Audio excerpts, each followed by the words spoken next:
WhatsApp guys, greatest upset भाई साहब, Zimbabwe ने पेल दी ऑस्ट्रेलिया। ओ भाई साहब, डर का माहौल बना दिया। क्या क्या हो रहा है ये बता। यस और भाई कटोरा कट कैसा लगा रहा है जरूर बताना। करते वीडियो साथ में एंजॉय। 1 2 3 गो। क्या देख रहा है भाई? वीडियो को लाइक करो, चैनल को सब्सक्राइब करो, खींच के रखो मीटर, ढील मत दिया करो। अबे क्या दिन आगे कंगारुओ तुम्हारे। हमारा 19 नवंबर खराब किया तुमने, अब तुम्हारा हर कोई कुछ भी खराब कर रहा है बे। पिल गए जिम्बाब्वे से।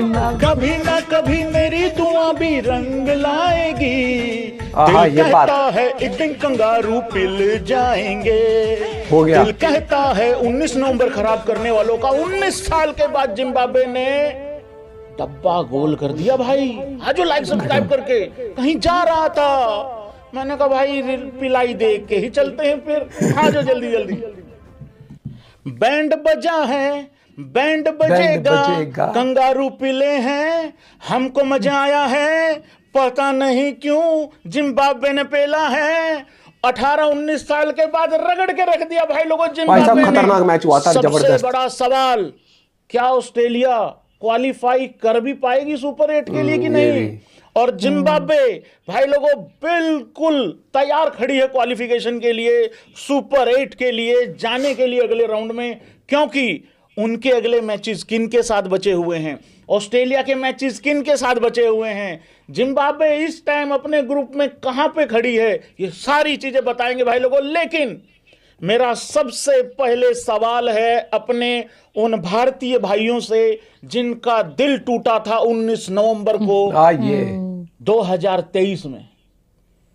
देखो भाई, बदला तो हम लेंगे इन ऑस्ट्रेलिया वालों से। ऑस्ट्रेलिया के अंदर जाके वनडे वर्ल्ड कप हो रहा होगा कभी, और हमारी भारतीय टीम इन ऑस्ट्रेलियंस के सामने से वर्ल्ड कप लाएगी निकाल के। लेकिन मैं ये पूछना चाहता हूं भाई लोगों, थोड़ी सी शांति, थोड़ी सी ठंडक पड़ी दिल पे कि नहीं पड़ी?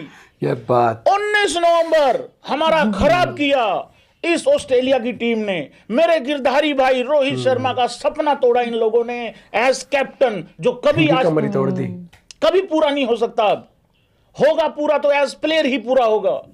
सारे भारतीयों का दिल तोड़ा इस कंगारुओं ने। बहुत अच्छा खेले ये, नो डाउट, उसमें कोई डाउट ही नहीं है। लेकिन वो वर्ल्ड कप जीतने के बाद ट्रॉफी जिसको हम अपने सर पे रख के घूमते, छाती पे लगा के, मतलब ऐसे सीने पे चिपका के उसको रखते, इन लोगों ने उस ट्रॉफी पे भाई लोगों पैर रखा। ठीक है, लोग कहते हैं उनका कल्चर है, भाई हमारा नहीं है, हमारा नहीं है। हम तो भाई मतलब सर पे रख के चलते उस ट्रॉफी को। मुझे वो दिखता है, वो 4 पिलर पे वो दिखता है। इन लोगों को भैंस की ट्रॉफी नहीं दिखी। 19 नवंबर इन लोगों ने हमारा खराब किया। लेकिन मैं ये पूछना चाहता हूं भाई लोगों, उस 19 नवंबर के बाद ऑस्ट्रेलिया के साथ क्या क्या हो चुका है? लिस्ट बहुत लंबी है रे बाबा, लेकिन अभी ताजा ताजा पिलाई रिलाई हुई है, रेल दिया है ऑस्ट्रेलिया को जिम्बाब्वे ने। मैं निकल रहा था कहीं पे, जा रहा था, मैं पप्पू मैनेजर को बोला, मैंने कहा पप्पू भाई काम जाना है, एक काम करते हैं तैयार हो लेते हैं। ये कह रहा उस्ताद जी अगर ऑस्ट्रेलिया रगड़ी गई तो? मैं कहा भाई रगड़ी गई तो तैयार तो वैसे भी होना है और वैसे भी होना है। मैंने कहा मैं इंट्रो की तैयारी करता हूं, थंबनेल वगैरह बनाने की तैयारी करता हूं। अगर ये पिल गए तो लाइव बैठ जाएंगे, नहीं पिले तो बाइक पे बैठ जाएंगे। दो ही बातें हैं मतलब उस हिसाब से। वेलकम भाई लोगों, स्वागत है सभी भाइयों का। भाई लोगों, सबसे पहले तो बिना स्कोर कार्ड दिखाए जिम्बाब्वे की 3-4 चीजों की तारीफ होनी चाहिए भाई लोगों, और ताली बजनी चाहिए है।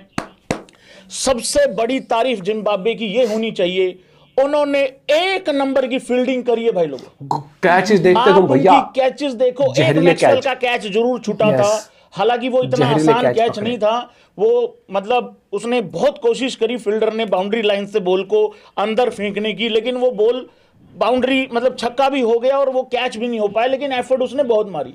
लेकिन अगर मैं बात करूं, उसके बाद एक छक्का उसी तरीके से रोका गया, चौका रोका गया, सिंगल्स आ रहे थे लेकिन कहीं डबल हो सकते थे, उनको सिंगल में कन्वर्ट किया।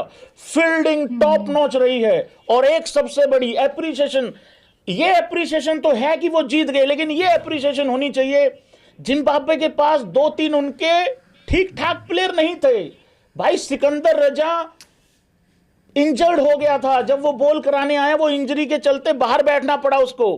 हालांकि वो बीच में लंगड़ाते हुए फिर मैदान में आया, लेकिन बॉलिंग नहीं करा पाया, वो फिर बाहर जाके बैठना पड़ा उसको। सिकंदर रजा इस टीम की सबसे बड़ी ताकत है, लेकिन जब ऑस्ट्रेलिया की टीम जीती, ऑस्ट्रेलिया की टीम जब हारी, उसके बाद जो उसकी सेलिब्रेशन थी वो देखने वाली है। और दांत मत निकालना, लेकिन एक बात बताना चाह रहा हूं, मैथ्यू हेडन की आवाज नहीं निकल रही थी आखिरी में, जब मैथ्यू हेडन को यह बताना पड़ा कि ऑस्ट्रेलिया सिर्फ और सिर्फ 146 रन ही बना पाई, आवाज नहीं निकल रही थी मैथ्यू हेडन की। क्या हो गया है दोस्त ये? काटो तो खून नहीं था भाई। इस बार सारी जो टीम हम हल्के में ले रहे थे ना, मैचेस भी सारे बढ़िया हो रहे बढ़िया है ना, और आज नीदरलैंड, यूएसए सब बढ़िया। भाई लोगों, ये ग्रेटेस्ट अपसेट है कि नहीं है, ये बताओ। नेपाल भी कितना बढ़िया खेल रही है इस बार। ये बहुत बड़ा अपसेट है, ये बहुत बड़ा अपसेट है। लेकिन यहां पे मेरा एक सवाल और है, भारतीय टीम को यहीं खेलना है भाई, इसी ग्राउंड पे मैच है इंडिया का।